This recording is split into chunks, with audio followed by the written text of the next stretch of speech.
right, I'd like to call the regular meeting of the Plymouth Board of Education to order at 7:01 p.m.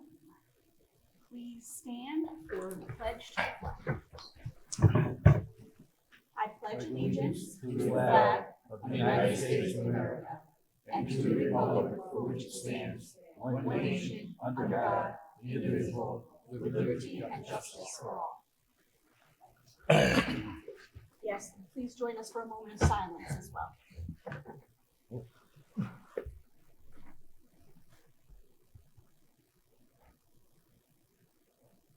Thank you.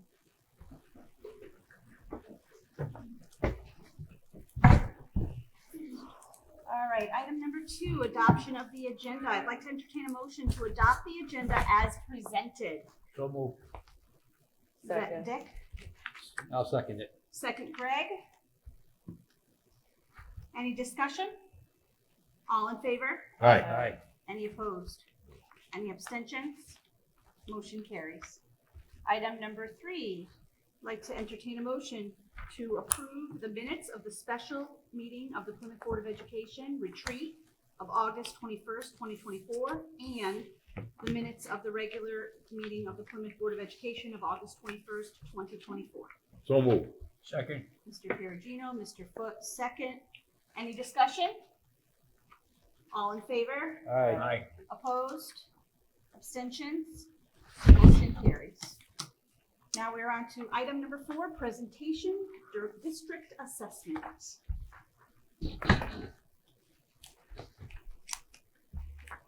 Good evening, everyone. Tonight, the district administration and I are going to present some information about our assessment scores for last year, and then talk about some of our next steps for this year. So let's get started. There we go. All right. So the mission of the Plymouth Public Schools, as we have right here, is to inspire, challenge, prepare students.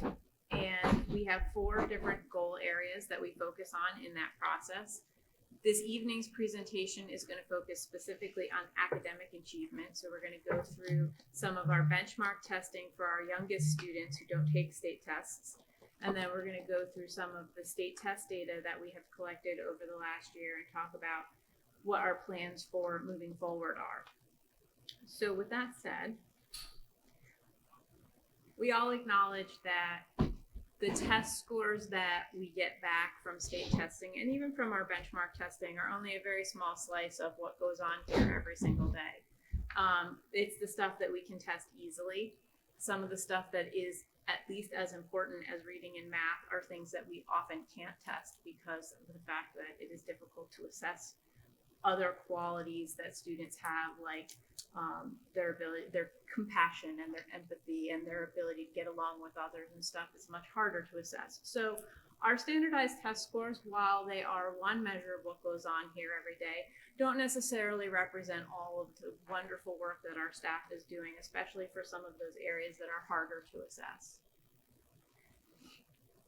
Over time, we have had gaps that have formed as a result of most recently COVID, but also because of the inconsistent implementation of some of the programs that we've had. So if you look at the graph that's on the screen, you'll see that for every time we don't necessarily have kids master something, that carries through over time. And so you can see in that first set of bars, the stuff above the water line is the stuff that the students knew in 6th grade for that first bar, and then the stuff below the water line is the stuff that they didn't necessarily master.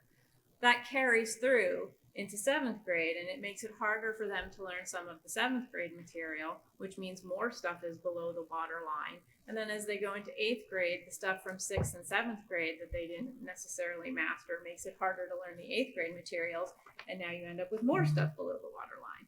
And so what ends up happening over time is we end up with a cumulative problem that gets bigger because one small gap leads to next year, which is a bigger gap, which leads to the following year, which is a bigger gap.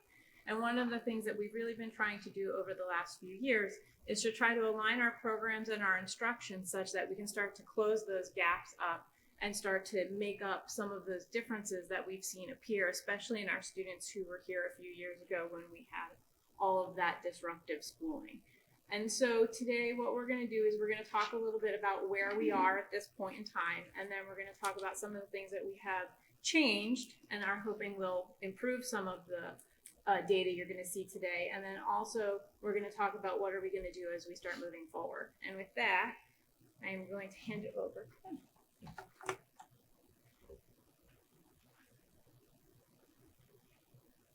Hi. Hi, everybody. Good evening. Sorry. Good evening to everybody. Thank you for coming to our presentation. So to speak to our scores, I'm going to start with, and those are kind of wonky because you're looking at DIBELS scores, which are all timed assessments. So keep that in mind as you're thinking about our students. So starting with letter naming, the progress that we see is what we would expect. Students come to us with very little knowledge in their letter naming in kindergarten, and they show great growth and development in that, as that's the primary focus of that curriculum. As we start to move down the line, when you're looking at our phoneme segmentation, that has had really great results, a lot credited to our Haggerty program. So that has a lot of repetition with our students. They do it every day. And it's things like they'll say, cat, change k with b, what does that make? And the kids say bat. And so it really builds on their encoding skills and what they're hearing and applying during all of their learning throughout the day. Then when you get to our oral reading fluency, which is our passage reading, those scores really speak to how our teachers are doing when it comes to their skill set with their small group instruction. So that's a lot of the TC work that we've seen over the last few years, where teachers are working in small groups. They're telling them to get a running start, to think contextually about what's happening. So if there's a dog in the picture and the word starts with P, it's probably a puppy. And so it teaches kids to use a lot of clues and to use pieces of the words that they know. So if they know the beginning sound and they know what the text is about, they can make a good guess about it. So that's a lot of the ORF stuff really relates to that small group work that they do related to our teachers' college experiences in reading. Then when you get down into correct letter sounds and words read correctly, that's nonsense word fluency, which is a lot harder for our students. We are not super surprised. We were surprised to see a decline, but we weren't surprised at how low the scores are for that. Not only is this a timed assessment, but it asks the kids to use their phonics principles on nonsense words, so words that aren't real. And what we see happening more often than not, especially in spring after they've done a lot of work with their reading strategy groups, they try to make real words out of nonsense words. So the word could be like biggity, and they try to make it a real word like bigger, and it's not the right word. It has to be the fake word that was made up for them to say. So it's not uncommon to see lower scores than that because kids are trying to make real words, but it does illustrate that our phonics program needed some work. And then when you get to the word reading fluency, again, those are words that kids know. It's those sight words, those heart words. So those are words that they're bringing home, they're practicing, they're seeing in their texts that are leveled to them. So they're practicing those throughout their day and in all of their reading experiences. So the scores were not surprising to us, disappointing, especially in our nonsense word fluency. But that's why we are where we are with getting a new phonics program this year for UFly. So we have high hopes with what UFly is going to bring with its systemic approach. And it has a really good scope and sequence, and it requires mastery before progressing, which is really wonderful because that wasn't something that we were seeing with our TC phonics program. In math, we're in a little bit of a different boat, and as a previous math teacher, fluency scores to me don't show you a lot about a kid. It shows you a lot about a kid who knows how to take a test and who knows how to take it quickly.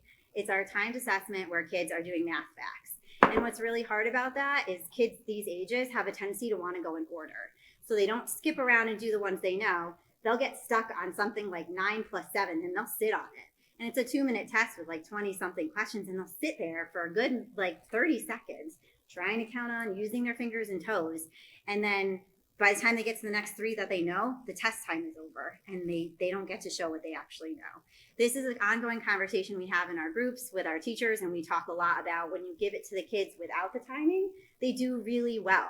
So we don't have concerns about can the kids get to these skills, but we do understand that there is definitely a concern about how our kids are responding to time testing and thinking about how we can approach that and prepare them for that, because in reality, as they get older, the tests do get timed, and it is something that they have to be able to navigate. So it is something that we are thinking about. We are trying to teach too.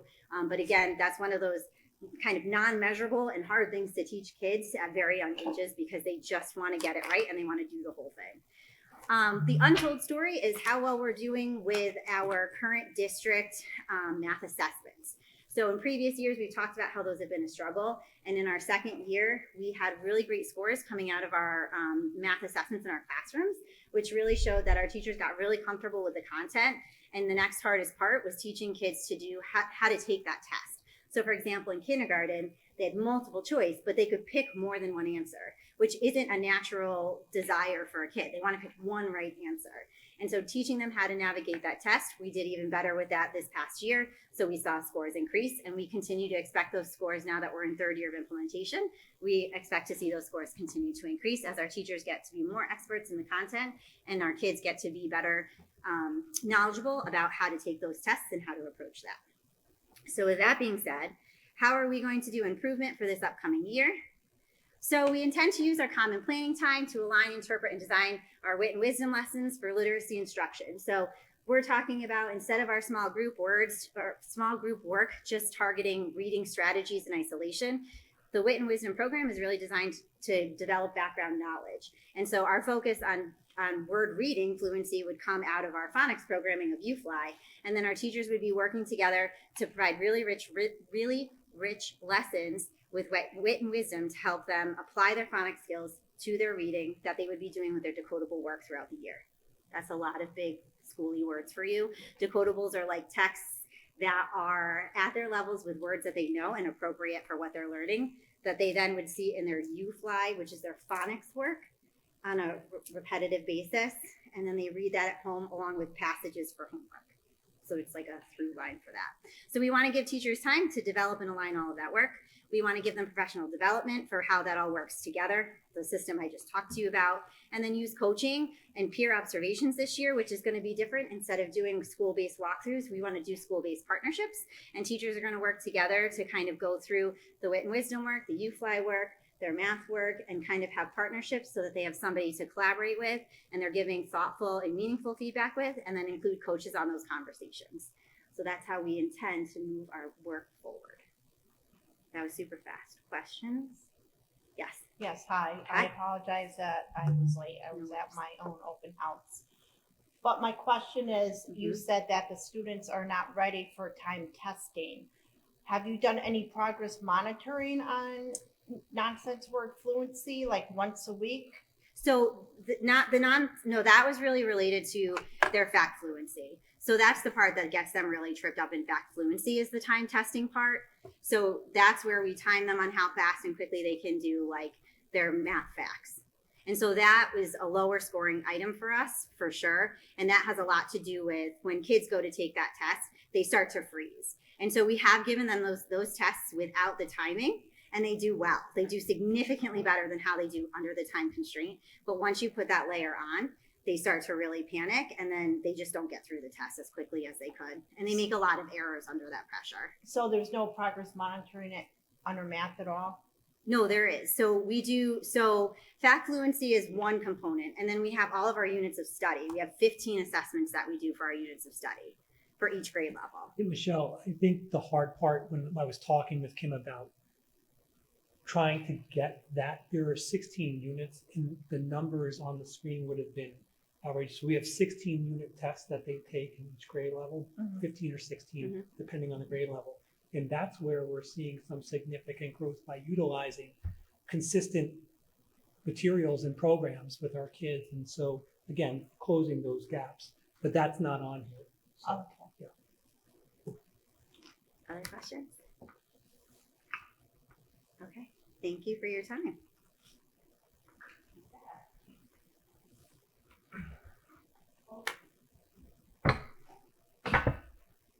Hi, everybody. I'm Stephanie Sato, the principal over at Fisher. I'm gonna hopefully be able to work this clicker. There we go. So the data you see here is our SBAC data from this spring. And as you can see, the third grade is comparable to the state, and they're a bit more aligned.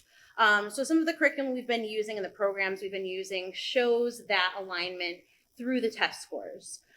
In fourth and fifth grade, especially in reading, we're really moving towards reading to learn from learning to read. There's a big jump there.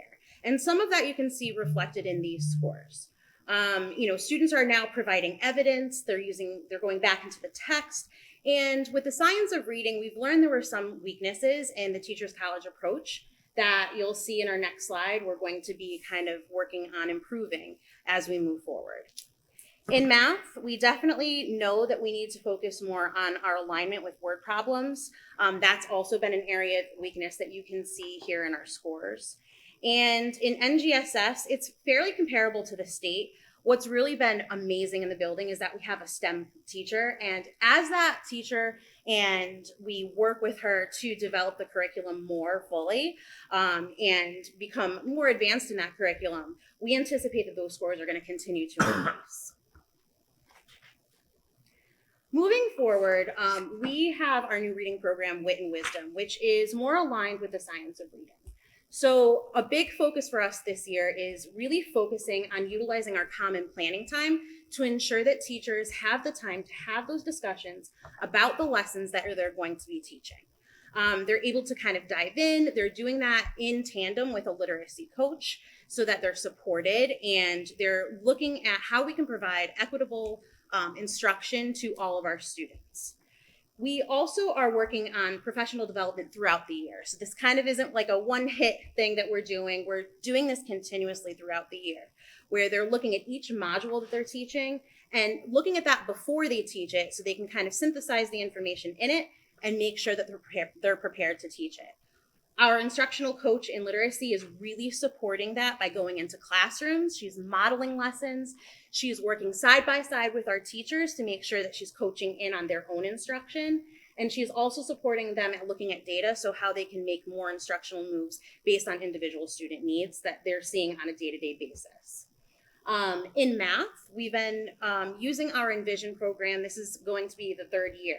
So our math coach is also supporting kind of filling in those gaps that we noticed kind of happened with the word problems. And she's going to be filling in those pieces to help support that as well as developing more of the areas that we haven't focused on yet, such as the pickup project and other areas of the program that we can now start diving into since there's some more uniformity across instruction already in other areas.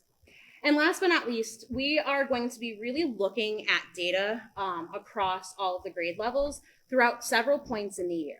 And our main goal with looking at this data is that we can create groups for each, based on each individual need, and provide opportunities not only for our middle of the road students or our lowest students, but for the whole gamut of students. Every student deserves an opportunity to be able to grow and learn from where they are. And we're hoping that by looking at the data and providing instruction based on their individual needs or small group needs, we can really support them to make that growth based on helping them by reaching them at their entry point. And with that, I am going to turn it over to Mr. Vigliotti, who is the principal over at Eli Terry. Oh, yes. Hi. I just wanted to say I'm very, very happy to see that you are looking at the individual data of the students. Yeah, That thank makes you. me happy. Thank you. Thank you. I just want to say before we go over to the middle school and high school and the upper grades, one of the keys of what Stephanie said is we're in our third year with our math program. So we finally have a consistent research-based math program we're utilizing within the district for our kids. And this is the first year of our reading program, as you heard Ms. Loveland say. And so we have two consistent programs, and when we're trying to create that consistency in learning and to get to reduce those learning gaps, that is one of the keys. So thank you. Thank you.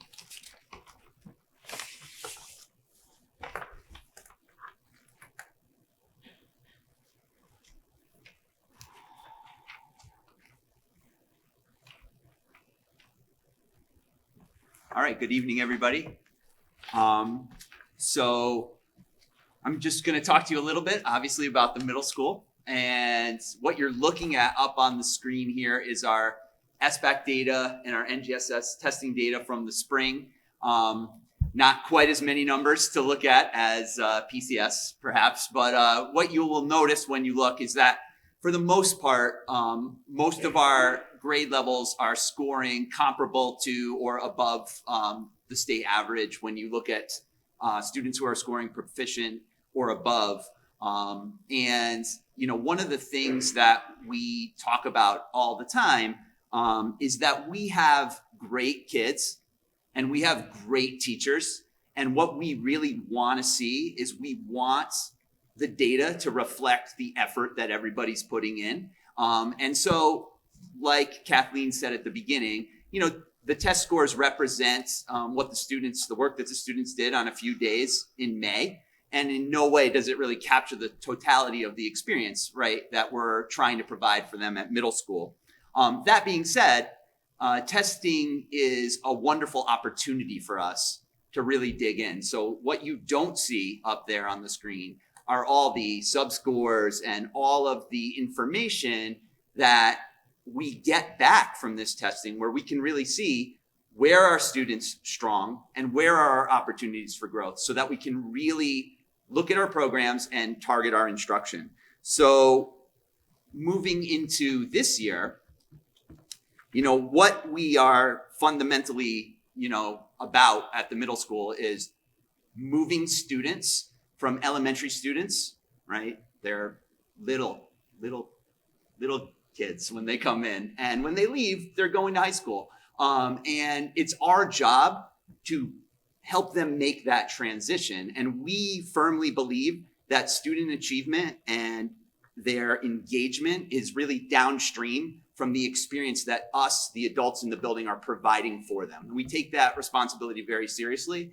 And we've spent a lot of time in the last 2 years really honing in on the concept of planning for cognitive engagement and relevant and rigorous learning. And what we're really focused on this year is taking that planning and really looking at what happens from the moment that class starts to the moment that class ends, and really translating that planning into really cognitively engaging instruction. And what that looks like is students who are motivated and attentive and really having opportunities, every kid, every day, to do the thinking. And that's really what we've been working on. So we're doing that work with the coaches. We're doing it in whole school PD. We're doing it in horizontal grade level teams. We're doing it in vertical departments. We are looking at every aspect of what we do instructionally in order to make sure that we are providing those appropriate experiences and the level of rigor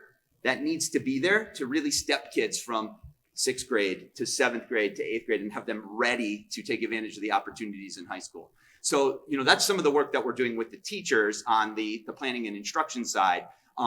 We are also looking at data from a variety of different assessments, whether it be SBAC or our interim assessments or our math and our reading screeners. And then we're using that data in a similar way to really target and hone in on the areas that we really need to be focused on.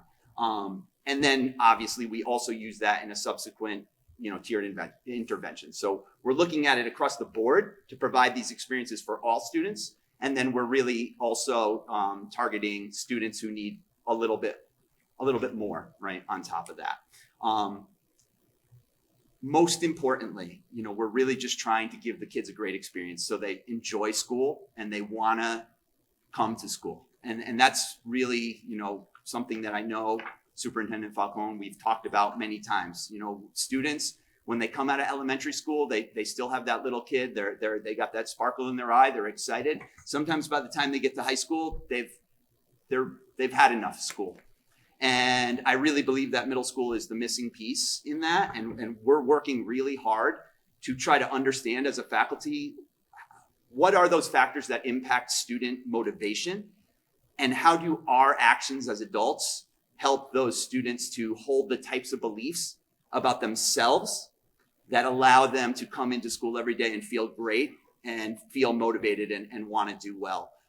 We spend a lot of time talking about that, and we're focused very much on adult actions, right? What we control, the things we do every day, and really making that great for kids. The last bullet on there, you know, and before in a second, I introduce Mr. Holtz, you know, one of the great advantages of our admin team, you know, we've all worked together we're very focused on moving kids from the elementary school through the middle school and up to the high school. And, we've had already an opportunity this year, and I know we have a couple of other opportunities coming up to work in those 6-12 vertical teams to really have the opportunity for the teachers at the middle school to understand what are they preparing the kids for when they get to high school, and to have those high school teachers really be able to hear about the experiences that we're giving the kids at the middle school. So this vertical work is extremely important.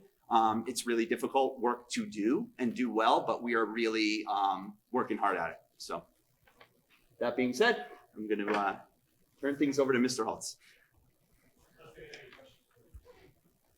I don't know. Questions? There you go. Good evening. I hope you are all are doing well. This screen here is just a quick snapshot of where our junior class performed last year on the SAT, so both the math and the evidence-based reading and writing, and the next generation science standards. Basically what you're looking at here is that we have lost a little ground compared to the state average. Prior to the pandemic, we were always right around the state average. Coming out of the pandemic and with the revision to the SAT, so the SAT has been revised a couple times since 2016, we've lost a little bit more of that ground. So that is our focus. We really put a major emphasis on this last year, and we will continue to this year. And speaking of this year, I think it's important to set a little bit of a stage of what our staff has been working on. Prior to the pandemic, we had identified that it was going to be important. This was all the building admin. It was important that we had developed an instructional framework for our teachers to develop their lessons around. Pandemic kind of put a hold on some of that. We obviously were learning all sorts of other ways about teaching students when they were at home. Coming out of the pandemic, that was our major focus that first year. From there, we've been focusing on student engagement protocols and literacy strategies in the classroom. And last year, we took a deep dive into the SAT. We have looked at the standards of the SAT. We have had our teachers take different parts of the test, so they're very familiar with what's going on. Fortunately, we have a couple of teachers that do private tutoring, and so they are experts in this, and they've really helped guide the other departments in their understanding of what's going on with that. So taking all of that work that we've done for the last 3 or 4 years, this year what our big focus is, with that as our foundation, for those that are in or have been in schools, it's very easy for teachers to get stuck within the 4 walls of their classroom. They spend all day with their students and very little time with other adults. And we have a lot of talented teachers, and we want them to be able to share their experiences and their strategies with each other. So we have developed a handful of different ways that we are going to be doing that this year. We have developed professional partners, which is a group of 3 non-department members. They will meet monthly with each other, and they will also be doing 6 observations with each other. We have also done different coaching cycles within the departments. This year, we're going to be focusing a little bit more on a self-reflection type of coaching cycle. And so we've been trying to expand that opportunity. So we're really hoping that by expanding beyond just the 3 or 4 people in our department, that we're going to be able to share additional ideas to kind of elevate what we're doing in that tier 1 and making sure that all of our students are having equal opportunities to succeed. Questions? Well, thank you very much. Kathleen, back over to you. So,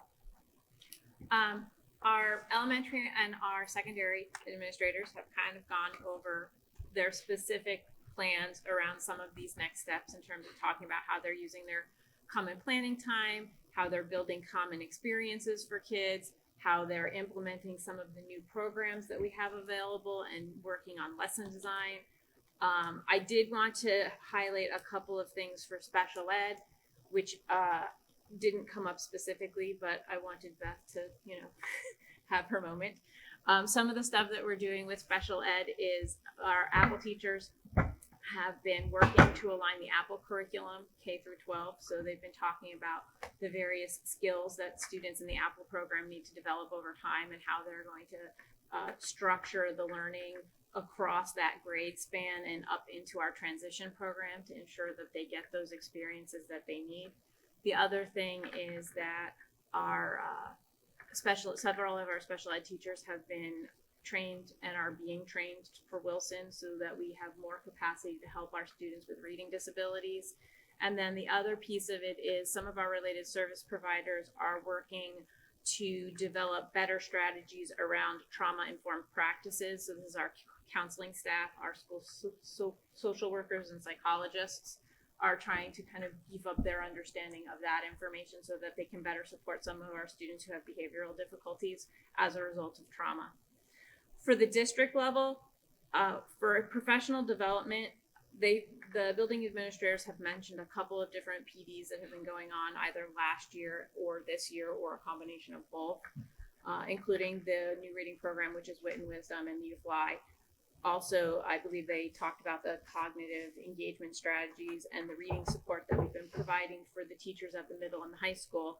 Some other areas that we've been providing professional development, we have a burgeoning population of non-English speakers in the district. We have about 50 students spread across the 4 buildings at this point in time that do not speak English as their primary language. And so we have been providing professional development for our staff on how to work with students who are not English speakers. We've also been working very hard to provide more support for our coaching staff because they are both responsible for helping teachers learn the new programs that we're bringing in, but also they are doing a lot of the work with the coaching cycles that the administrators have talked about in terms of getting more robust instructional practices into the classrooms. The other thing that we've been doing is our admin team has been doing a lot of professional development around the Common Core of teaching and some of the instructional practices that are core to that document so that we can start to move the conversation forward on that. And also we have been working in 2 of our buildings with a newer type of instructional strategy that started in the math realm but has started to spread from there, which is building thinking classrooms. And so that PD has been going on in both Fisher and Eli primarily, but also a little bit at the high school. For the teaching resources, we have a lot of new programs, which you guys have approved many of the books for. So we've got the new reading program, we've got the new math program. You have approved a new program for our world languages. You have approved our new stuff for our culinary program. But there are some areas where we're also doing work in terms of resources for the classroom that don't involve specific textbooks. For example, our science department has started to look into Open SciEd, which is the model that the state is going to be endorsing in the near future as a model curricula. So they spent some of their time in August working on getting familiarized with the Open SciEd material. And our social studies department has a set of new social studies standards that they cracked open in August and really started to dig into. And so we're going to be seeing some changes in social studies as a result of that. And we've also been doing some updating in our pre-K, where we have standardized the materials across our 3 pre-K classrooms. Because the 3 classrooms were originally funded through different funding streams, some of them are grant funded, some of them are district funded, the materials that the teachers had access to were different depending on what their funding stream was, which made it very hard to consistently implement the same curriculum at the pre-K level. So we spent a lot of time last year trying to figure out what each of the classrooms needed in order to have the same materials in the classes so that we could see some consistency across those rooms, and we're making some very good progress on that too. And with that, are there any questions?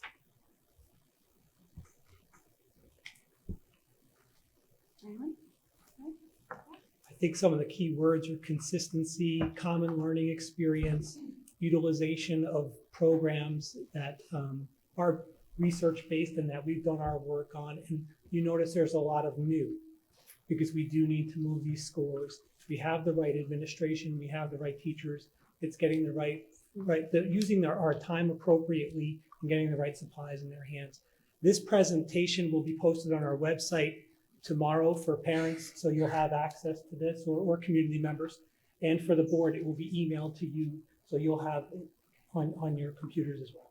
So that'll be tomorrow morning. Thank you.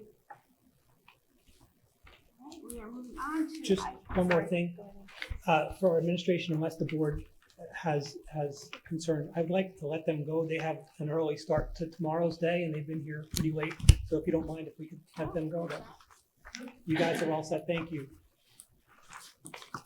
All right, moving on to item number 5, our student representatives. We have Fallon and Ava, and whichever would like to go first, maybe get started. Good evening, everyone. My name is Ava Guist. I am a sophomore here at Taylorville High School. This year, I'm the president of Student Council, and I'm also in many clubs, including Pep Club, Leo Club, and Unified Buddies. Some of my favorite subjects in school are English and math. Beyond high school, I am very excited to take on my dream of becoming an ultrasound technician. My goal for this school year as Student Council president is to make the most positive changes in THS that I can and motivate others to help so we can put them into action. I'm Fallon Roth-Peralt. I'm 16 and I'm a junior here at THS. And this year I'm the vice president of Student Council. Along with Ava, I'm in a wide variety of clubs in sports, including Leo's Club, Unified Buddies. I'm the secretary of the class of 2026, Pep Club, Fresh Start Mentors, and of course, an athlete. My favorite subjects are English and history. And after high school, I'm planning on going to a 4-year college, but I'm unsure of my major. My goal for this year on Student Council is to enhance communication to all students. Is to ensure and enhance communication from all students to the Board of Education. I'd like to thank you for this opportunity. Ava? For the Taylorville Fair, we had a great turnout with 30 plus student volunteers from THS. We had students working in the food booth, children's games, the home and gardening building, and many other places. People signed up to work the same shifts as friends and had a great time throughout the entire course of the weekend. We're also having an amazing start to our fall sports season with 3 soccer games for each team, boys and girls. In addition, we've had 2 cross-country meets, and the first game of the volleyball season was last night. Overall, the beginning of our school year is going very well, and everyone has found their classes successfully. Many students have commented on the loss of free breakfast. Some feel that this has had a negative impact on our school. Free breakfast helped and encouraged students to get food that helps with learning and attentiveness during the day, but it also provided students with an opportunity to socialize for a few minutes, helping to break up the day. And my best friend, Drew Fowler, is hosting the first Walk of Gold on September 21st in an effort to raise money and awareness for childhood cancer. The proceeds will go directly to Connecticut Children's Hospital and the Jimmy Fund. The event is for everyone with a wide variety of activities for all ages, food trucks, and of course, a walk on the Taylorville High School track. The time for the event is 12 to 4, and you can register online. We hope you'll attend. It's on Cure for Drew on Facebook. I saw it on one of the signs in town too. Was it on our sign maybe? Or Believe maybe it the town one? I'm Might not be on sure. our side. Yeah. And that is, the date of that is September 21st, Saturday, Yes. September 21st. Yes. And that's from 12 to 4 here at the high school. Yes. Thank you, Ava and Fallon. You are welcome to stay for the entire meeting, and you can leave if you have studying to do or somewhere else to be. Thank you very Thank you. much. Have a great meeting. All right, we are on to item number 6, public comment. If you would like to comment, please come to the podium, write your name and address on the paper provided, state them for the record, and you have 3 minutes. Michelle, your time?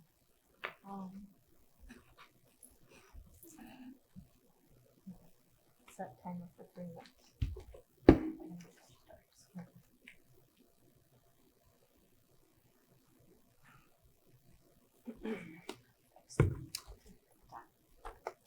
Good evening. My name is Virginia Canane of 18 Adams Drive. I'm a full-time working mom of 2 young kids. My daughter is in kindergarten at Plymouth Center and was in the pre-K program there last year. I've thought long and hard about my remarks I am making tonight, and they come as a result of a very frustrating and disappointing experience with PCS last year.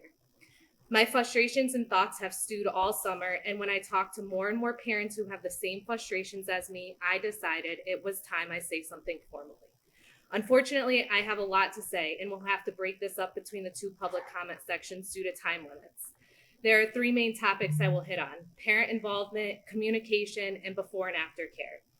As I mentioned, my daughter is in kindergarten at PCS, a pre-K through grade 2 school, so generally ages 3 to 7.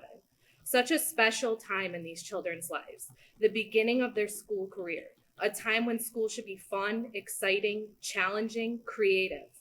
A time when celebrations and milestones are especially important, both to these young children and their families.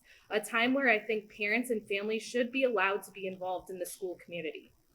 Last year, I tried to be involved in many different ways. Every time I would ask to do something or be involved, the first answer was always no. I would have to go back and forth before we could come to an agreement on doing something for the class, being involved, etc. The first answer out of the principal's mouth shouldn't always be no. Second, I believe it's time to look at your district and school policies and open your eyes to allow more parent involvement. For example, I wanted to have lunch with my daughter for her birthday. I was told no due to student privacy. However, I can be in that same lunchroom, see the same kids I would see while eating lunch with my daughter to volunteer at school store. So I'm not sure where there's a difference in privacy. I was told I could take her out for lunch, then bring her back, but that defeats the purpose of making her birthday special at school. Also, not sure how I'm supposed to pick her up, eat lunch, bring her back to school without missing time from school. Also, I know for a fact other local schools allow this, so why can't we? We can put limits on it, such as parents only, but why does the answer have to be no? I mean, we can't even bring in packaged, allergy-friendly snacks to celebrate birthdays. We have to buy junk trinkets and such that parents just throw away, which I'm guilty of. Which brings me to the frustration myself and many other parents felt when there is absolutely no end-of-year celebration or graduation for pre-K and kindergarten. 2 milestones that should be celebrated, and again, are celebrated at other local public schools, but not here. The reasoning I got for no pre-K graduation was that not all kids go on to kindergarten. Well, then they have the graduation to look forward to next year. I offered to organize and buy everything needed to put on a pre-K graduation, and that was ignored. I then tried to have an end-of-year ice cream social for my daughter's classroom, and I was told I could buy ice cream from the cafeteria. Again, buy, but can't be involved. Further, why can't we figure out a way to have special occasional celebrations and the answer not just always be no? I said most of my daughter's class was just at her birthday party where they ate cake, ice cream, chips, pizza, fruit, veggies, etc. No one stopped their kids from eating certain things or mentioned an allergy to me. I think I've timed this myself, yeah. So I'll continue this in the next public comment section. Anyone else for this round of public comment?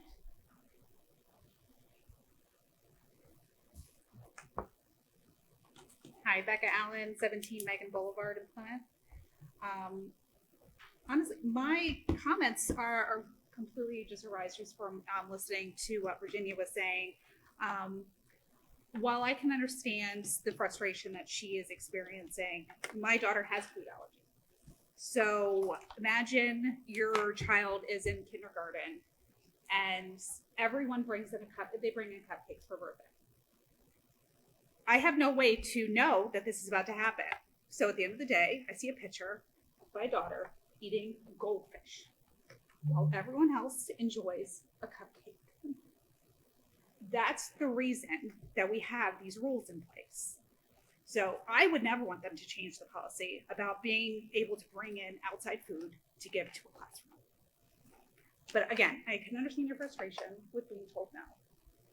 But there is a very real chance of harming another child. Not even physically, but emotionally.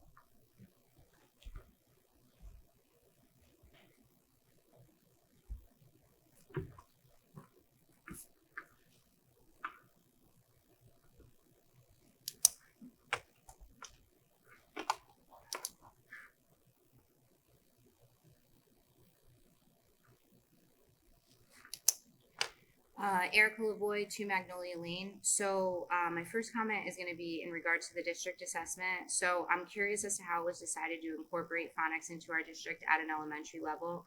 Aside from the lack of good test scores, meaning the test scores weren't bad, would this even be a consideration in the district? Was there any type of individualized assessment done for our elementary school kids in regard to, instead of just a standardized test? Some kids just aren't good test takers, especially at an elementary level. In addition, what are you doing for the students that have already been conditioned through the Heggerty lessons and not the phonics lessons? They learned a different way. Are we just expecting them to catch on with peer coaching from their classmates who are also taught a different way? Lots of talk and big classroom words about increasing our test scores, but not a lot of talk about where the added support financially or in school will be provided for the students in and out of the classroom and their instructors, as well as the parents and caregivers at home. In addition, I want to start to preface my next comment until you guys cut me off by saying I don't wear any of your shoes daily, so I have no idea what other challenges you face, both professional and personal. However, I hope that you can absorb what any of us are saying tonight in a meaningful and experienced manner. I'm the mother of 2 children with disabilities. Both are unique in their own ways and both have struggles and strengths. Regardless of their differences, I want them treated like any other children with or without special needs. I want them seen, celebrated, and treated as individuals. My 6-year-old started at PCS on an IEP in birth to 3 in 2021. She received PT, OT, and speech through birth to 3. Her biggest hurdle still today is her speech, and per the state mandate, she was masked for the first 10 months of her school experience. For whatever reason, the PT in our district did not feel as though she required PT services in school, and at the time, her OT and SLP needs did trump the needs as opposed to her physical health.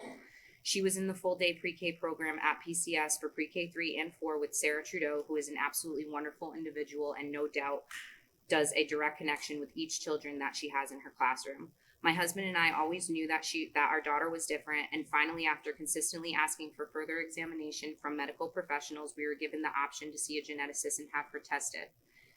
In September 2023, this professional was added to this team of specialists that our daughter sees, including a optometrist, neurologist, developmental pediatrician, pulmonologist, and typical pediatrician. The genetic testing confirmed what we already knew, that her developmental, neurological, and intellectual delays were not a coincidence, and they were in fact umbrella under a very rare neurological disorder. She's 1 in 150 in the world with this disorder. When I received the results, I immediately asked for a retest of PT, which I was told and insisted wasn't necessary, and even after the eval was denied services. Ironically, the woman who still serves as a PT in Plymouth Center serves in 2 other school districts as well as a birth to 3 person in our Connecticut area. It seems as though her book is pretty full.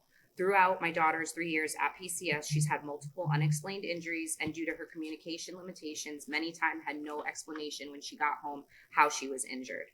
There were incidents specific last year where she came home with scratches on her arms that looked as if she was attacked by a pricker bush, and we could not explain what happened. It took my consistency in asking the nurse to bring her out and try to point to possible places where she was hurt. We still don't have real answers to that incident, and that's just one of many instances with a lack of care and concern when it comes to our children. Mr. Falcone, you stated in your email sent in the past communication that you champion an open line of communication between parents, teachers, and other staff. You're not going to find a parent on the board with inclusivity to communication other than me, and yet those responses were still met with lackluster transactional versions of. Okay, thank you. Anyone else for public comment?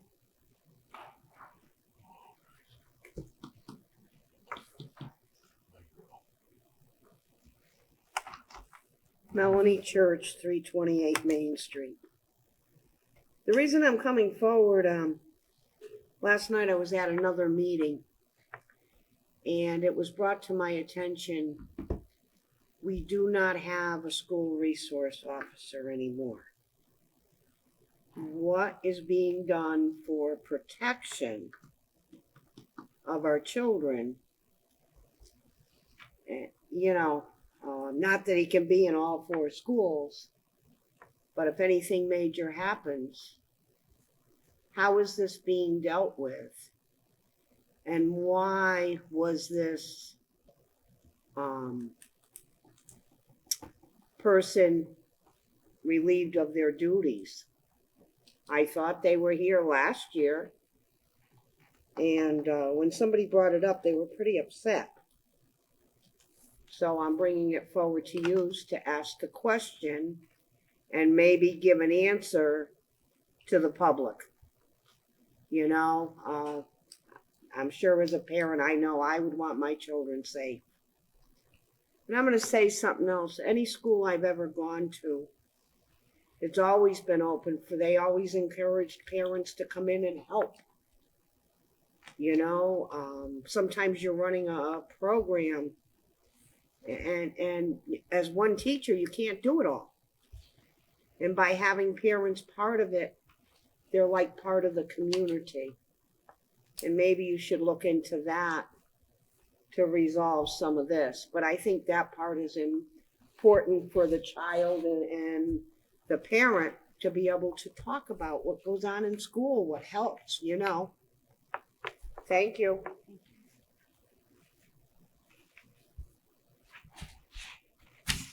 Anyone else for public comment?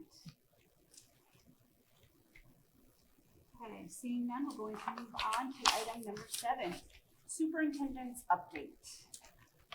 Thank you, and I normally don't respond to public comment, but actually Melanie's concern is in my report tonight, so we'll get to that.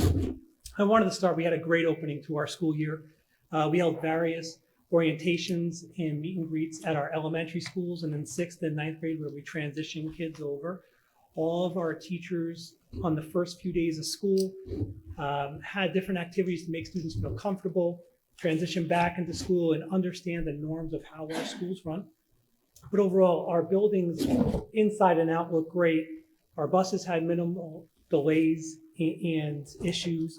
Our faculty and staff are energized and our kids are excited to be back. So we've had a really, really good opening to our school year. So I did send a letter out with regard to safety. I sent it to the entire board. I sent it to the entire school community after what occurred in Georgia. And there was some concern over the school resource officer. But I want to remind the board and the public that we, as the board, have no control over our school resource officer. The school resource officer is paid for by the police department. It is budgeted through the police department. That assignment is assigned through the police department and the police chief. And our current SRO is Tad Johnson. He still is our SRO. And so that is what we have. And I've checked with the chief because I have to, we complete a safety crisis plan every year. And so I have already talked to the chief, and Tad is currently our SRO. Are the police looking to transition Tad to a different position within the force and provide us with a different resource officer? Yes. But until that happens, Tad is our SRO. And once that happens, I will communicate that information to the school community. So I thought that that was important based on the feedback of the letter that I sent to parents. We also had a few parents reach out to us about our 4-bus configuration for our out-of-district placements.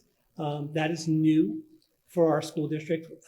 While we haven't had many concerns, I think it's important to remind the board that that was also not our decision. Region 20 changed the beginning and end times of Wamogo High School, which impacted our transportation for students. And the bus company advised us and informed us that if we did not go to a different configuration for our bus stops, and this is their configuration, we would have to add another bus to our fleet in the mornings and to our routes to cover the out-of-district transportation. Making exceptions and adding additional spots based on parents' concerns that come across those 4 will lead us to adding another bus. And that is right from the bus company. But as we've discussed, many towns and even our surrounding areas have limited number of spots for out-of-district transportation. Thomaston has 1. We have 4. This change does not limit any child from going to any other school if they felt it was necessary to go to a different school other than the Plymouth Public Schools. And the extra bus cost of taking on a bus would be $65,160 for this year, which is almost the same exact cost as having a teacher in a classroom. And so the board did make the decision to go to that configuration of those 4 stops so that we would not have to impact our budget, and we still provide the same experience for the kids if they do decide to leave our district for education. So I wanted to put that out there because we did have a few concerns over that as well. I want to also, I want to piggyback off of what Fallon said with regard to Drew Fowler. He's an amazing child in our school, and he'll be hosting a walk for pediatric cancer awareness. And his goal here was to try to bring awareness to a concern and something that he cares about so much. And all the funds from this event will go to the Jimmy Fund and the Connecticut Children's Medical Center. I want to again say that that walk is Saturday, September 21st from 12 to 4 here at the high school. As part of this charity event, there will be entertainment for children, food trucks, a band, and various drawings. And we're just hoping as many people from the school community will come out, support Drew in this great cause. And finally, I do want to thank Ava and Fallon, and I think you heard in Ava's comment with regard to the concern over no longer offering free breakfast. We've talked to Ava and Fallon based on what the board asked. You asked for just not a update on sports and the entertainment about our schools. You wanted to know what the kids were really feeling, and you heard Fallon and Ava. Our job is to try to get that information from kids so we could share it with the board. This is what you requested, and so that's what we're working on. So you could hear what the kids were feeling in our schools. So, and that's all I have for this evening. Thank you. All right, moving on to item number 8, unfinished business. In your packet, you see the list of Plymouth Board of Education meeting dates from January to December of 2025. At this time, I'd like to entertain a motion to approve the Board of Education meeting dates for the calendar year 2025 as discussed. So moved. Greg? Second, Kelly. Any further discussion on the dates? Seeing none. All in favor? Aye. Opposed? Abstentions? Motion carries. All right, on to item number 9, new business. We have a out-of-state field trip. And I'm assuming we don't have a presentation for that, just Okay, yeah. All right, so I would like to entertain a motion to approve an out-of-state field trip on September 27th, 2024 to the Eastern States Exposition in West Springfield, Massachusetts for band students in grades 9 through 12 at Terryville High School and participating 8th grade band students from Eli Terry Junior Middle School. Do I have that motion? So moved. Mr. Foote, second, Mrs. Lucian. Any discussion? Is that Connecticut Day? I think it's Connecticut Day, isn't it? I'm not sure of the The exact 18th is day. Connecticut Day. Pardon me? The 18th. Oh, okay. Oh, that's the only thing. So no. So it's not. No. Yeah. All in favor? Aye.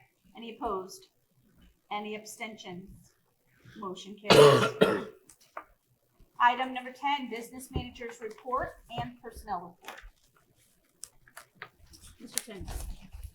Thank you, Karen. I do not have a lot to report on this evening. I'm going to touch on really 3 items, which is already included in your packet, but I'll put it out there for everyone. Is food service this year is going to go under administrative review. First time that this will be done since 2018, I think, before the pandemic. So we are already in the process of preparing for that. It's going to take place in February, but we have to go through some trainings, provide information, and we're just getting ready for that. The educational financial system reporting that is due to the state on September 3rd, I believe it was this year, is completed. It's all in, and so far I haven't heard back from the state, so I'm happy about that. And we also have been responding to the 2023-2024 annual fiscal audit requests from the new auditing firm. We had a deadline of September 30th to have all the submissions in. I'm happy to report that as of today, all of the requested information has been submitted to them. So that will just get the ball rolling. And then finally, I want to thank the board members that joined me last Friday for the walkthrough of Eli Terry. I think that it was a good opportunity for them to see what we've been able to accomplish there. And then this Friday, we'll be walking through Fisher Elementary. So unless there's any questions. Yes, ma'am. How many cameras do you have in each building? I will get that information to you. I don't have that right here at my fingertips. Okay. But I'll make sure that I provide that to the board. Okay.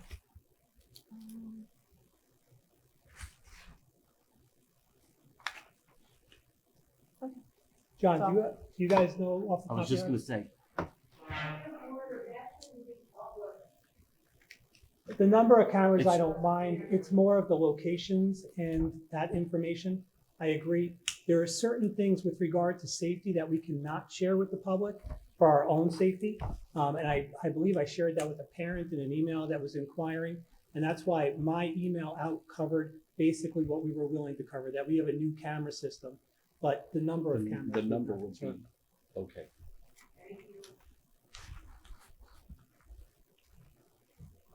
Anyone else have questions? I have no questions, I just have a comment, of course. I like the way Matt did this, I tell him it's all laid out, I know, instead of going through the whole packet, I can just read this now, so instead of going through 2 hours, it only takes me about 15 minutes. And all the answers are there, so Matt's catching up with me. Saving you Caught some on. time. Anyone else? Notice the personnel report is looking pretty good. We don't have too many. There's actually 2 additions that we have to add. We have speech and language pathologist as a certified position. We recently lost a math teacher and a 5th grade teacher to other districts due to financial. We just, their districts are paying more. We have a tentative agreement with the teachers union. We had a negotiations meeting yesterday evening. And so hopefully, if that goes through, we will hopefully resolve this issue in the future. But right now, this is where we are. All right, item number 11, committee report, not a motion item. Policy committee, and I'm going to pass this over to Mr. Feldman. Sure. At the last meeting, Mr. Zabushka had 2 questions with regard to policy that I would like to address with the board to inform the board of the answers. The one question he asked is, what's the difference between bullying and mean-spirited? Our board policy, the definition of bullying is ever changing. That comes from Shipman, it comes from the state, and it will be changing probably before the end or prior to the end of this school year. But currently, the definition of bullying means an act that is direct or indirect and severe, persistent, and pervasive, which causes physical or emotional harm to an individual, places an individual in reasonable fear of physical or emotional harm, or infringes on the rights and opportunities of an individual in school. The reality of that and what is said there with bullying is it happens anytime. It could happen over the summer. It could happen on Saturday night. We're responsible of anything that happens with a child that makes them feel uncomfortable in any way, shape, or form. And when it hits any of those thresholds, it will be looked at as bullying, and we'll go through the bullying protocols and procedures. When he speaks about mean-spirited, I looked at the definition of mean-spirited, and it really comes down to a tendency of being unkind and intentionally rude. So there is a pretty significant difference in the 2. But our bullying policy is policy P5003. It's right online.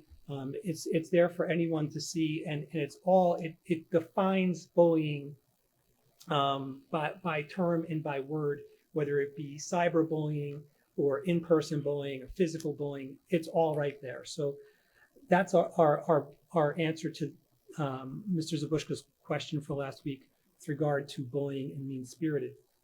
With regard to dress and the dress code in our schools, we also have a policy on dress code. It's policy 5023. It covers footwear, sunglasses, shirts that might reveal a bit much more than we want it to reveal in school, showing undergarments, see-through clothing, jewelry that could be a safety hazard, clothing that has offensive items on it, and or anything that deals with drugs or alcohol or tobacco products. That's all in writing, but ultimately it comes down to administrative discretion on what is appropriate to wear in school and what's not appropriate to wear in school. And then also as part of the policy, it talks about what we do as administration if we have a child that is not dressed appropriately. And in these circumstances and situations, we might have a disagreement with the parent, and that's okay because the children are in school, and these are school rules and they're school policies that we follow for the Board of Education. And at that point, the administrator is in charge of making that decision. And so some of the things that might have to happen with that child, if they're wearing a sweatshirt that has something inappropriate, they might have to turn it inside out and get on with their day. They might be asked to change. And if they don't have a change of clothes, their parent might be asked to come in, bring them a change of clothes. It might be, you can't wear that to school again. You're going to finish the day and then don't wear it to school again. The key with all of this, though, is to respect the child. So teachers don't address these situations. These situations are brought to the administrator's attention, and then the administrators will find a way to get the child out of whatever room and or the hallway and or the lunchroom and make sure they're dealing with it in a discreet manner so it's not embarrassing the child. That's the last thing we want to do. But that is our policy. Our administrators do follow this policy. We went over this again with our administrators recently after Mr. Zabushka brought up the concern. But the concern that was brought up, I want to be clear with, he was talking about when he was at the hardware store and he saw kids walking on the sidewalk. We also, I mean, I was a high school principal for 11 years and a middle school assistant principal for 4. And I could tell you, children come to school in one outfit and change. Sometimes they change second period. Sometimes they change before school. But what parents sometimes see when they leave the house is not what they're wearing in school. And or at the end of the day, those kids might be changing before they leave school. So really, these things have to happen in our buildings. And the final policy that we have here has nothing to do with what Mr. Zabushka brought up. This has to do with the governor and the governor's decision to remove cell phones from classrooms in schools as a distraction. And our board policy basically already mirrored what the governor was asking. How we've worked before this came about was at elementary schools, we really don't allow cell phones at all. It's really not an issue in our classrooms. In the middle school, cell phones are left in lockers during the school day, and the kids could get them at the end of the day.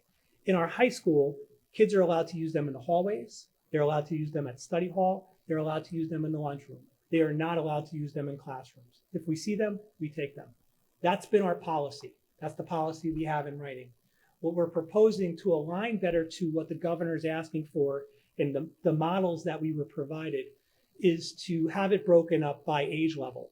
So in the policy that you have here, we have it broken up by elementary school, middle school, and high school. It's the same rules I just shared with you, but the models that they were giving us asked us to do that. So I think in our policy meeting, we discussed that and trying to align with what the governor's pushing for, which kind of aligns with what we already had, but just being a little more specific.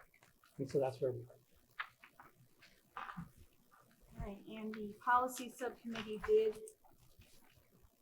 make a motion to bring that forward to the full board for a first read. So we'll talk again about that. On the policy on the P5, I forgot my glasses and my hearing aids, so I'm really a mess tonight. But P5003. Yes, sir. The leadership, the school safety climate coordinator. Yep. Is it, after last night's meeting, is that going to be a stipend position? No, that's actually the principal of the school. That's the principal of each school. Well, that's what I thought I read in here. Now, this is all changing as well because there's new legislation that says as of July 1st, 2025, I believe it is, with regard to the safety climate and committee and the person in charge, all of that legislation has changed. We're working with Ed Advance right now, who, as everyone knows, is our RESC that we work with. We're aligned with other districts in trying to make sure we're meeting that legislation. So, very good. and we're providing professional development to our principals and Beth as our Title IX coordinator. Okay. Thank you. Anything else on that level C? So that will be for us for a first read. We'll see that again next month. All right, we are now on item number 12, public comments. Same as before, please sign in, state your name.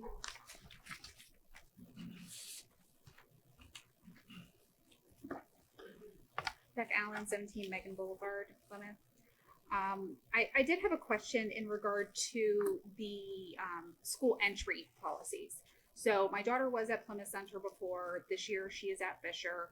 And I know with last year, they had started using the Raptor system. So when I would volunteer as PTA member, I would go, they'd scan my license, and I would be granted entry. Usually PTA would also provide them with a list of the volunteers that they were expecting. Fisher has a bit of a different policy where I had to fill out a form ahead of time for like a background check form. So while I understand that they use Raptor as well, I was just wondering on the differences between schools. As this is comment, I public comment, we don't understand. necessarily I answer, but understand. someone will You get know, back to you. I will call you tomorrow. Yeah, no, You know, that's after fine. public And, like, comment, I I call everyone that ask questions that I could answer.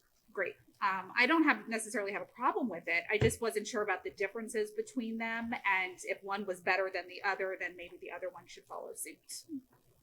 Thank you. I was adding my address up here since I forgot it last time.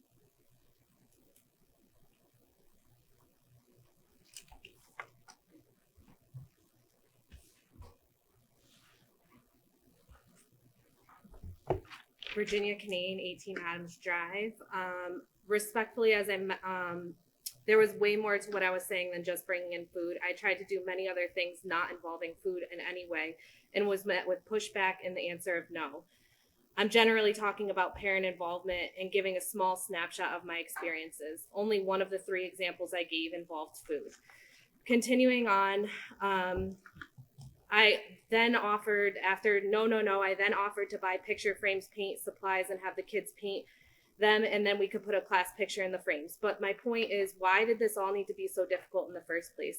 Why does the answer always have to be no? Let me tell you, the leadership at PCS has the wrong mentality for a pre-K through grade 2 school. And all of these things I have asked to do are all things that I know other local schools allow in one way or another. So it's time to reevaluate your policies and procedures and let PCS become a school where kids are celebrated and parents are involved. Don't you think it's important for kids to like school at that age? It molds their whole future. I know my daughter begs for me to come to school and do fun things with her friends, but the reality is that isn't possible. And if it is, it's a fight to get to that point. I mean, the few times I forgot my daughter's lunch last year, I wasn't even allowed to hand it to her when I could see her through the doors. It's like PCS is some sort of prison, but that's my daughter and my taxes go towards that school. There are barely any school functions, celebrations, year-end classroom activities, etc. There's an art show and field day. There should be so much more for these kids and so much more opportunity for family involvement. If you need ideas or examples, I have plenty. Or again, look to your neighboring districts. They all do a heck of a lot more than PCS. These are young kids. It's time to do better for them and accept and be excited and welcoming when family wants to do special things for these children. Next, communication. It's poor, lacking, last minute, and bare minimum. I'm running out of time, but to this point, why do we get no info on the new school year and teacher assignments till less than 2 weeks before the start of school? This isn't your first rodeo. Get this info out to parents so we can plan accordingly. Which brings me to before and after care. Why is it a secret? Why is there no info on it? Why do we have to not have greater access to before and after care even for a fee? In today's day and age, it's rare to have a stay-at-home parent, and there's rarely a job that has hours like a school, except for a school. I had to take a different job to work from home to be able to have my daughter get to and from school. But not all parents have that luxury. It's time to take a look at figuring out how to expand the before and after care program so whoever needs it can get it. I'm not saying it needs to be free, but it needs to be available. Before my daughter started pre-K, I inquired how we can go about getting a better program and or more access, and it went on deaf ears. I know it is possible because, once again, plenty of other schools in the area offer these programs and there aren't these ridiculous wait lists. Just like before and after care is a secret, so is the pre-K program. Minimal info on the website, you get in based on some rogue assessment that no one can clearly state how they pick who gets in or not. Time to figure that out and again expand access. But I'll let that be for now, and I'm sure I'll be back to give you my full thoughts on that if nothing changes. To conclude, you have parents willing and able to help, to be involved, and to find solutions, but you are shutting them out. We pay a lot of taxes in this town. I expect much more than what I've seen. Let's do better.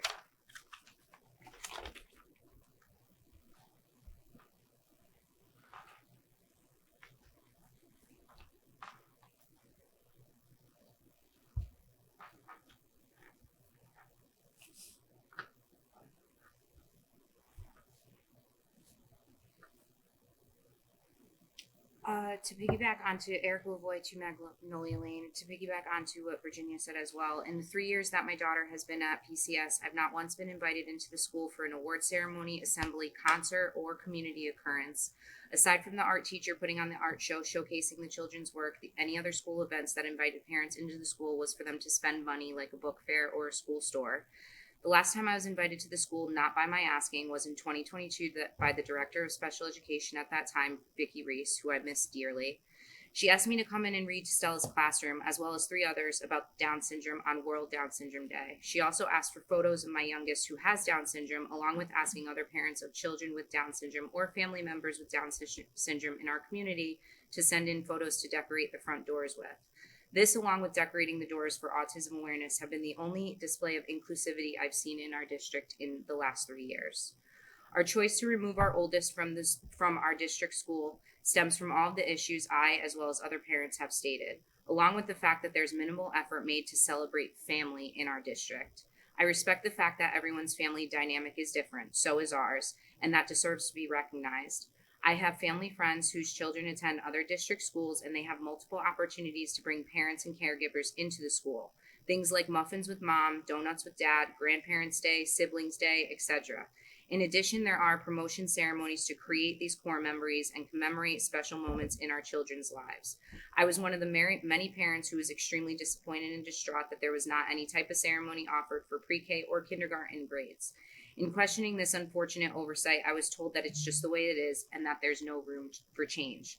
Let it be known that we completely changed our school curriculum in a matter of 2 weeks during a pandemic. So I think that was a ridiculous comment to be made. In questioning this unfortunate oversight, I was told again that it was just the way that it is. The last week of school this past June, my child was released on an early dismissal schedule every single day that week. I'm not sure why exactly the reasoning was for them needing to be out of early dismissal every single day that week. Silly me, I assumed that I would receive any type of correspondence saying that these kids would be dismissed early to use that time to actually create a communal memory with all of our children. I did, however, drop my daughter off late one day that week after a medical appointment, and I discovered all of our high school seniors in their caps and gowns crowding our Plymouth Center lobby. I would have loved to have seen Miss Loveland put the same efforts and excitement I saw her have with the seniors into our students at Plymouth Center as well.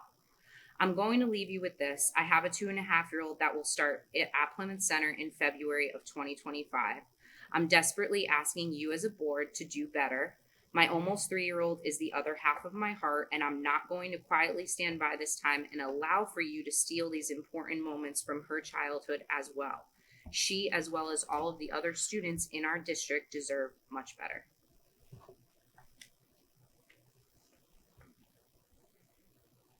Anyone else for public comment?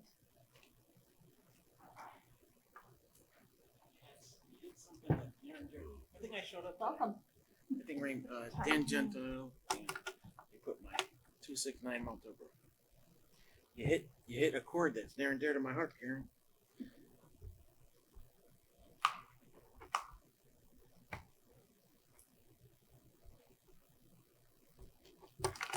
Cell phones, 20 years. This is why I said last time I was up here, you guys are the adults in the room. It took 20 years and a governor to send down a message to boards of ed to get it accomplished. When you guys could have did it, I tried to do it 20 years ago. I didn't have 5 votes. You need to have 5 votes. But the hardest decision to make is the right one, and I keep saying this. But I'm happy that the governor blessed the state of Connecticut, and you guys got the okay from the Department of Education to do it. And I'm just saying that this could have been done many, many years ago. I was on the board with you, Karen, when we talked about it. And you need 5 people to agree. 5 people didn't agree at the time, and we heard every kind of excuse in the book. But now the governor comes out, and the statistics are out now, which we knew some of them back then. They didn't have a lot of it, but they see the detriment of cell phones in education, which we knew when I was on the board of ed multiple years ago. But I'm glad that you're doing it. Congratulations. If you guys have a good idea that is going to benefit students, don't be afraid. 5 people, vote on it. This should have been done a long time ago. My daughter was the worst. That's why I brought it up. She was the worst on her phone. That's why she still to this day is horrible at math. because her and her friend Marina back and forth with their cell phones. And I tried, but I'm glad that the governor blessed it and that you guys are doing it. Be the adults in the room, make the hard decisions, do the right thing for the students. It's not going to be popular sometimes, but always do the right thing. Thank you and good luck, guys. I just want to clarify, because I don't think you heard the first part. This was a revision to the policy that already Yeah, exists. no, I know you started So we it. already did have the cell phone. Yeah, policy. but that was, how long ago did you do that? 2022. 2 years ago. Yeah, I said that before. Yeah. But now you're revamping it so it's a little more stringent. No, it's the same. It's actually the same thing. It's just, it's classifying the grade levels that the governor wanted, but our policy was similar, if not better, than what he is asking for. Here's another question. How well is it being enforced? That's the trick. That's what you guys got to ask. That's the hard question. Are the students still really doing that? Is it to like, I was in Caner Tech. They all, when the students come into the room, they put their phone into a toolbox. They're locked up. They get their phones when they leave. And that's been going on for years. I was at Caner Tech 5 years ago and they were doing that. So make sure it gets enforced. Thank you. All right. Item number 13, board liaison reports. Mr. Perugino or Ms. Tilton for Henry S. Fisher? Oh, I think it's the 17th, isn't it, Kelly? is. The Yeah, PTA meeting? The first PTA meeting will be next Tuesday on the 17th. Right. But I did attend the open house. It seemed like it was very well attended. I must say the school looks fabulous with all the new paint. It just looks bright and inviting and really refreshing. And also the TED presentation happened today. That's the positive outlook on life. I did not get a chance to get home yet today, but I will ask my son how that went. And they are selling yo-yos again for the presentation, so make sure to get those order forms in. And always please, if you can, attend the PTA meetings. I think they start planning for like the grade graduation and a lot of other things right away. So if you can make it next Tuesday, please show up 7 o'clock in the library. Thank you. Mrs. Kendria Florenciani? Their first PTA meeting will be Wednesday, September 25th. Just because I have a child in that school, I know that they are planning the Wizards game. They are looking for members for all PTAs. Even if you can't make every meeting, there's different committees, whether it's fundraising, helping be an event host, Staff Appreciation Week, 8th grade committee.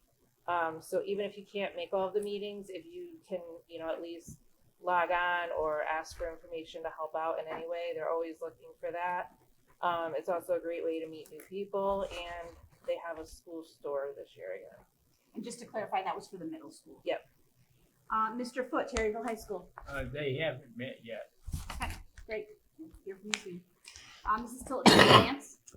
Wow, at advance. That was really a lot of information. So I'm just gonna do a couple bullet points, and if people have more questions, they can see me after. They're revising the budget to be voted on in October. At our next meeting, we are actually in person, and we're gonna get to tour the new early childhood facility in Torrington on Grove Street. So that'll be exciting to see what they've put together there. And also they have received funding from the state to help with the implementation of the new T-Val. So that is a resource that we can use if we have questions or want to see how other people are doing it. It seems like they're doing a lot of really great work. So I'm looking forward to learning more and seeing what other programs are available. Great. Thank you, everybody, for your time with those liaison reports. Board comments. Mr. Chowers, anything? Ms. Tilton? Yeah, I just want to apologize for being late this evening. I had open house at my school tonight, so I'll catch up with you anything I missed. And just really happy. It seems like the school year's off to a great start, and it was nice to actually hear some concerns from the student representatives. I'm not sure if we can maybe chat and see if there's anything funding or something we can do maybe to help out some of our students who are struggling to get that breakfast. It is important. So yeah, looking forward to the work this year. Mr. Foote, anything to add? Good. Okay.